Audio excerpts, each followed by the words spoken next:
يا هلال أهلا أهلا كيف الحال قد غبت وإليك اشتقنا وانتهى بعدك صار وصال نعطي صبرا نأخذ أجرا والله يرانا ويسمعنا نغفر زلا نوصل أهلا لأن رمضان يجمعنا.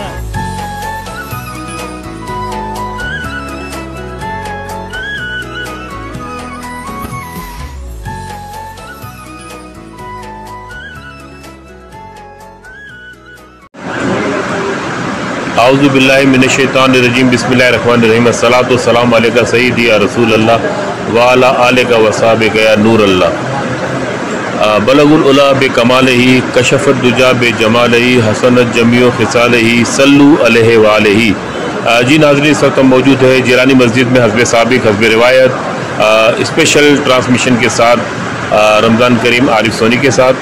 آپ دیکھ رہے ہیں ماشاءاللہ ہمارے علامہ صاحب ہمیں مسلسل ٹائم دے رہے ہیں اور اچھے موضوع لے کر آتے ہیں، روزانہ نئے موضوع لے کر آتے ہیں جس سے لوگوں کی اصلاح بھی ہوتی ہے اور سوال و جواب میں جو کنفیوژن ہوتی ہے لوگوں کو اور شرعی طور پہ ان کا جواب بھی دیتے ہیں. آج ہمارے ساتھ موجود ہیں کافی یہاں پر جو نمازی اور اعتکاف میں جو معتکف بیٹھے ہوئے وہ بھی کچھ سوال کرنا چاہتے ہیں. آج ہم ان سے ایک بچے ہیں یہاں پر کچھ سوال کرنا چاہتے ہیں. بیٹا کیا سوال کرنا چاہتے ذرا؟ السلام علیکم. کس طرح میرا سوال ہے کہ ٹوتھ پیسٹ کرنے سے. میرا نام محمد مرسلین. آپ یہاں پر مسجد میں بیٹھے ہو؟ جی. اعتکاف میں آپ بیان سنتے ہو ان کا؟ امام صاحب کا کیسا لگتا ہے بیان؟ ماشاءاللہ بہت اچھا لگتا ہے. اور مزہ آ رہا ہے؟ اعتکاف کے اندر کوئی پریشانی تو نہیں یہاں پر؟ کچھ پریشانی نہیں ہے. اچھا، آپ کو کیا سوال کرنا چاہتے ہو آپ؟ میرا سوال ہے کہ ٹوتھ پیسٹ کرنے سے وضو ٹوٹ جائے گا؟ روزہ ٹوٹ جاتا ہے روزہ. جی ان کا سوال یہ ہے کہ ٹوتھ پیسٹ وغیرہ کرتے ہو، یہ پتہ نہیں ویسے تو روزانہ ٹوتھ پیسٹ کرتے ہو آپ ماشاءاللہ اور روزے میں زیادہ خیال آتا ہے آپ کو کہ زیادہ کرنا چاہیے. تو ناظرین سوال انہوں نے بچے نے پوچھا ہے کہ ٹوتھ پیسٹ کرنے سے روزہ ٹوٹتا ہے کہ کوئی فرق پڑتا ہے روزے کی؟ تو یہ ہمارے علامہ صاحب جواب دیں گے انشاءاللہ. بسم اللہ الرحمن الرحیم. جی دیکھیے، ٹوتھ پیسٹ اور ایک ہے مسواک نا. اور مسواک میرا تو یہ آپ کو مشورہ یہ ہے کہ عام زندگی میں ہو یا روزہ ہو تو روزے میں جو ہے مسواک کا ہی استعمال کیا جائے. اور روزے میں مسواک کرنے سے روزہ نہیں ٹوٹتا. اور مسواک عام زندگی میں بھی ہر نماز سے پہلے اس کا اگر استعمال کریں گے تو اس کے بے شمار فوائد ہیں. میرے نبی نے فرمایا سواک و مطہرۃ للفم مرضات للرب، کہ مسواک منہ کی صفائی کا بھی ذریعہ ہے اور رب کی رضا کا بھی ذریعہ ہے. تو ٹوتھ پیسٹ تو عام زندگی میں بھی بندہ استعمال نہ کرے، چاہے جائے کہ روزے میں عام زندگی میں بھی بندے کو اپنی عادت بنانی چاہیے کہ وہ مسواک کا استعمال کرے. اس سے انسان کا معدہ بھی سیٹ رہتا ہے، انسان کے دانت بھی خراب نہیں ہوتے، مسوڑے بھی صحیح ہوتے ہیں اور اس کے علاوہ اس کے اور بھی بے شمار فوائد ہیں.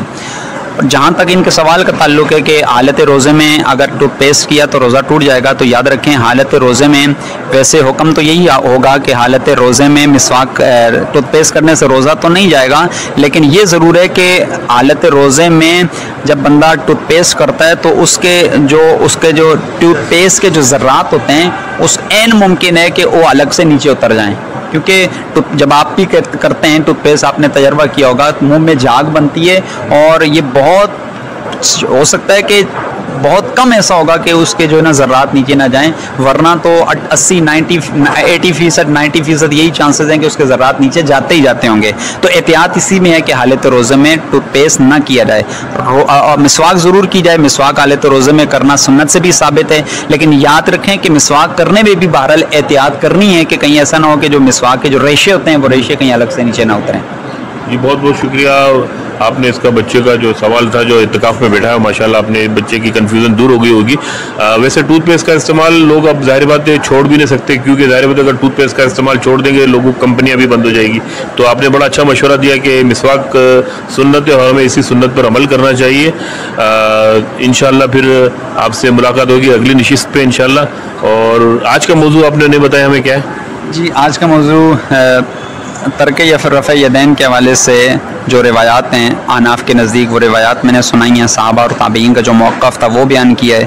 اور دوسرا یہ کہ بعض لوگ یہ کہتے ہیں کہ حضور غوث اعظم نے تو رفع یدین کیا ہے، تو آپ اپنے آپ کو قادری کہتے ہیں تو آپ کیوں نہیں کرتے؟ تو اس پر میں نے کہا کہ حضور غوث اعظم تو چونکہ مقلد امام احمد بن حنبل کے، اور اگر کوئی بندہ کسی کا تقلید اور تقلید میں اپنے امام کو فالو کرنا اور فوکس کرنا یہ ضروری ہوتا ہے، ورنہ بندہ مقلد ہی نہیں رہتا، تو اس لیے حضور غوث اعظم کرتے تھے۔ تو چونکہ ہم فقہ میں حضور غوث اعظم کے مقلد نہیں، ہم امام اعظم ابو حنیفہ کے مقلد ہیں، اس لیے ہم جو ہے وہ رفع یدین نہیں کرتے۔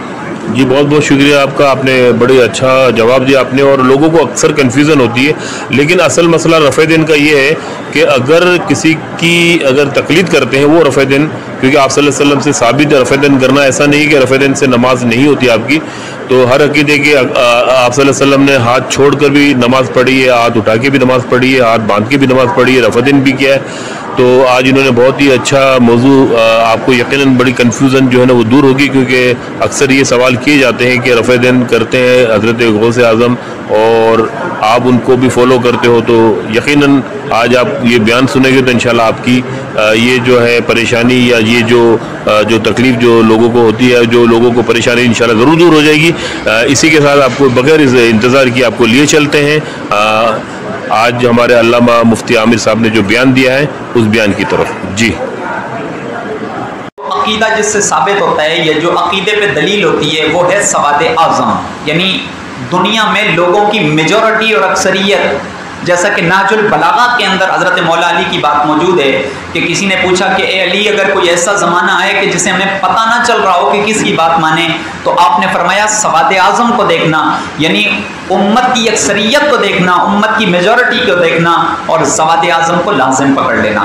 تو یہ بنیادی چار چیزیں عقیدے سے جو ریلیٹڈ ہیں، جن سے عقیدے کا اثبات ہوتا ہے، قرآن، حدیث، عقل سلیم، اور چوتھی چیز سواد اعظم۔ ایک تو یہ، اور دوسری چیز بعض اوقات میں ہوتا ہے کہ ہم یہ کہہ دیتے ہیں جیسے حاضر و ناظر کا ہم عقیدہ رکھتے ہیں، تو یاد رکھیں بعض اوقات عقیدے میں ہم ایسی چیزیں بھی داخل کر دیتے ہیں کہ جس کے نہ ماننے سے کوئی کفر لازم نہیں آتا، جیسے نور اور بشر کی بات ہے، نور کی بات ہے، ہم کہتے ہیں حضور کی ذات نور ہیں اور یہ ہمارا عقیدہ ہے، حالانکہ اگر کوئی نور نہیں مانتا تو یہ کوئی ایسا عقیدہ نہیں ہے کہ جو نہ ماننے سے کفر لازم آتا ہو۔ تو اب عقیدے کی تعلیم اور عقیدے کی معلومات انتہائی ضروری ہیں۔ عقیدے میں بنیادی چیز پر 9 چیزیں داخل ہیں۔ نمبر 1 اللہ تعالیٰ کی ذات اور صفات، رسالت، اسی طرح جنت، دوزخ، جن، فرشتے، تقدیر، آخرت، ملائکہ، تو یہ عقیدے میں شامل ہیں۔ اس پر بندے کو دلائل ہونے چاہیے، بندے کو پتہ ہونا چاہیے اور ان کے بارے میں بندے کی معلومات ہونی چاہیے، بصورت دیگر اس کے گمراہ یا کافر ہونے کا خدشہ ہے۔ تو عقیدے میں بعض اوقات وہ چیزیں شامل نہیں ہوتی جنہیں ہم عقیدے میں شامل کر دیتے ہیں۔ اسی طرح یہ جو رفع یدین کا مسئلہ ہے، اگر کوئی رفع یدین اور کوئی مقلد شخص، غیر مقلد نہیں، مقلد شخص اگر کسی کی تقلید میں جا کے اگر رفع یدین کرتا ہے تو ہمارے نزدیک کوئی مجرم نہیں ہے۔ وہ اگر اپنے مجتہد جس کی وہ پیروی کرتا ہے، اگر اس کا مقلد ہونے کی وجہ سے اگر وہ رفع یدین کرتا ہے تو ہم کہتے ہیں وہ باعث اجر ہے اور اس کی نماز بھی ہوگی اور وہ ٹھیک کر رہا ہے۔ لیکن ہم چونکہ حنفی ہیں اور احناف کے نزدیک چونکہ رفع یدین نہیں ہے، اس لیے ہم رفع یدین نہیں کریں گے۔ اب آپ دیکھیے بعض اوقات بڑی کل بھی ایک شخص نے سوال کیا تھا، تو چلے میں وہ سوال اتنا عام تھا کہ میں چاہتا ہوں کہ اس کی تھوڑی سی اس کو ڈیفائن کر دوں۔ لوگ کہتے ہیں کہ ہم چونکہ قادری ہیں، شیخ عبد القادر جیلانی رحمۃ اللہ تعالی علیہ کے فالورز ہیں، تو وہ تو رفع یدین کرتے تھے اور آپ اپنے آپ کو قادری کہتے ہیں اور رفع یدین نہیں کرتے۔ تو یاد رکھیں، میں نے 1-2 دفعہ پہلے بھی عرض کیا ہے کہ حضور غوث اعظم رحمۃ اللہ تعالی علیہ آپ امام احمد بن حنبل کی تقلید کرتے ہیں، فقہ میں آپ امام احمد بن حنبل کا مقلد ہیں، اور فقہ حنبلی کے اندر چونکہ رفع یدین ہے اس لیے تقلید کرتے ہوئے حضرت جناب سیدنا غوث اعظم فقہ حنبلی کی تقلید کرتے ہوئے آپ رفع یدین کرتے تھے۔ اور اب اگر کوئی یہ کہے کہ بھئی ہم اپنے آپ کو قادری بھی کہتے ہیں اور پھر حضور غوث اعظم نے رفع یدین کیا ہم نہیں کرتے، تو یہ یاد رکھیں فقہ میں ہم غوث اعظم کے مقلد نہیں ہیں، وہ درجہ اجتہاد پر نہیں فائز تھے. درجہ اجتہاد میں جو ائمہ تھے ان میں امام اعظم ہیں. ہم امام اعظم کو فالو کرتے ہیں اور امام اعظم کو فالو کرتے ہی ہم رفع یدین نہیں کرتے. اب اس کو یوں سمجھیے کہ کوئی بندہ یہ کہے کہ اب اپنے آپ کو قادری بھی کہتے ہیں لیکن رفع یدین نہیں کرتے. آپ یوں سمجھیں صحابہ کرام کے مابین بھی فروعات میں اختلاف رہا ہے. یعنی فروعی مسئلے میں اختلاف ہونا کوئی بری بات نہیں ہے. اگر فروعات میں اختلاف ہو تو وہ اختلاف بھی باعث برکت ہوتا ہے. مثلا ایک دو مثالیں میں آپ کے سامنے بیان کرتا ہوں. حضرت جناب سیدہ عائشہ صدیقہ حضور کی زوجہ ہیں, اسی طرح حضور کی اور بھی ازواج ہیں. اب حضور کی ازواج کے مابین بھی فروعی اختلاف رہا ہے. یعنی احکام شرعیہ کے اندر, فقہی جزیات کے اندر, فروعی مسائل میں حضور کی ازواج میں بھی آپس میں اختلاف رہا ہے. مثلا حضرت سیدہ عائشہ صدیقہ رضی اللہ تعالی عنہا کا موقف یہ تھا رضاعت کبیر کے بارے میں. وہ یہ کہتی تھی کہ اگر کوئی بالغ شخص بھی کسی عورت کا دودھ پی لے تو وہ عورت اس کی رضائی ماں بن جائے گی, یہ اس کا رضائی بیٹا بن جائے گا. اب وہی جو خون سے جو رشتے حرام ہوتے ہیں وہی رضاعت سے حرام ہو جائیں گے. وہ اس کی ماں بن جائے گی اور آگے پھر ان کے آپس میں بہن بھائی اور پھر رشتہ آپس میں نہیں کر سکیں گے. تو حضرت عائشہ صدیقہ فرماتی ہیں کہ رضاعت کبیر ثابت ہے. یعنی بلوغت کی عمر میں بھی اگر کوئی لڑکا 20 سال کا نوجوان اگر کسی عورت کا دودھ پی لے, اور وہ دودھ پینے کی مختلف صورتیں ہو سکتی ہیں, یا تو پستان سے دودھ نکال کر اس کو پلایا جائے, اس کے حلق میں ٹپکا دیا جائے, یہ صورت ہے اس کی. تو ایسے میں حضرت عائشہ صدیقہ کا یہ موقف تھا کہ وہ اس کی رضائی ماں بن جائے گی. حالانکہ حضور کی جو دیگر ازواج ہیں, دیگر حضرت میمونہ اور دیگر حضور کی ساری ازواج وہ حضرت عائشہ صدیقہ رضی اللہ تعالیٰ عنہ کے موقف کے خلاف تھیں اور وہ کہتی تھی کہ نہیں. حالانکہ حضرت عائشہ صدیقہ رضی اللہ تعالیٰ عنہ کے پاس دلیل بھی موجود تھی کہ حضور نے حضرت سالم کے لیے اجازت دی تھی.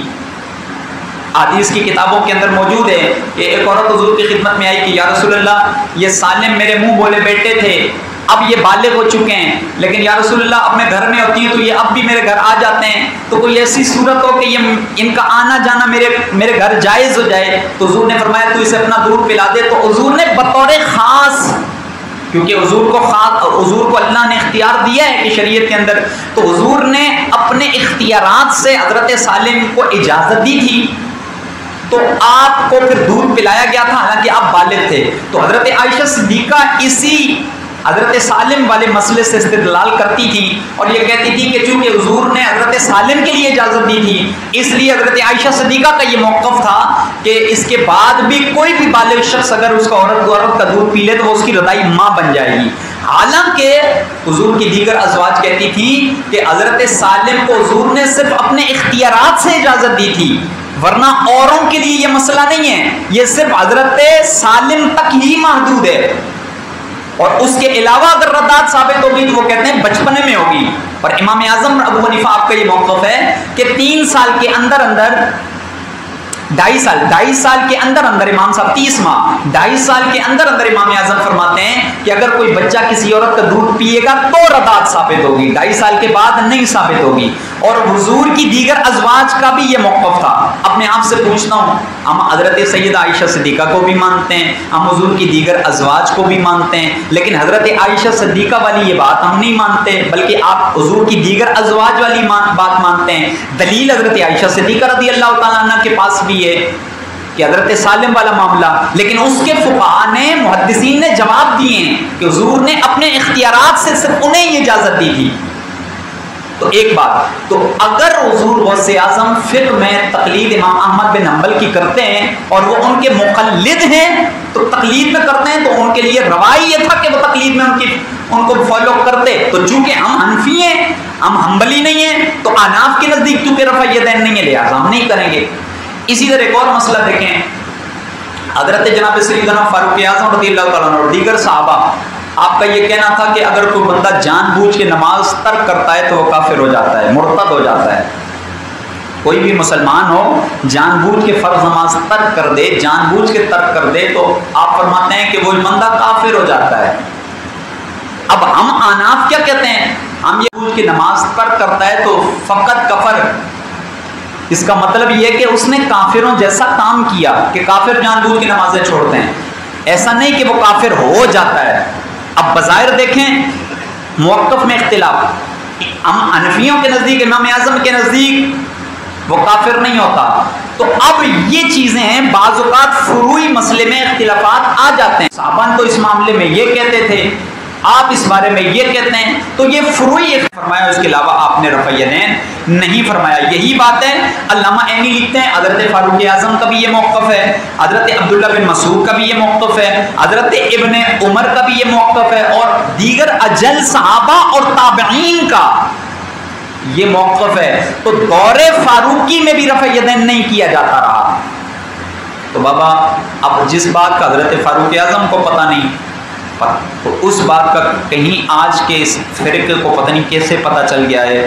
علامہ عینی نے بڑی، جو شارح بخاری ہیں، بڑی تفصیل کے ساتھ بیان کیا ہے کہ جو روایات حضور کے رفع یدین کے اس بات پہ تھیں وہ منسوخ ہیں۔ یہی وجہ ہے کہ حضور نے اپنی آخری زندگی کے ایام میں رفع یدین کو ترک کر دیا تھا۔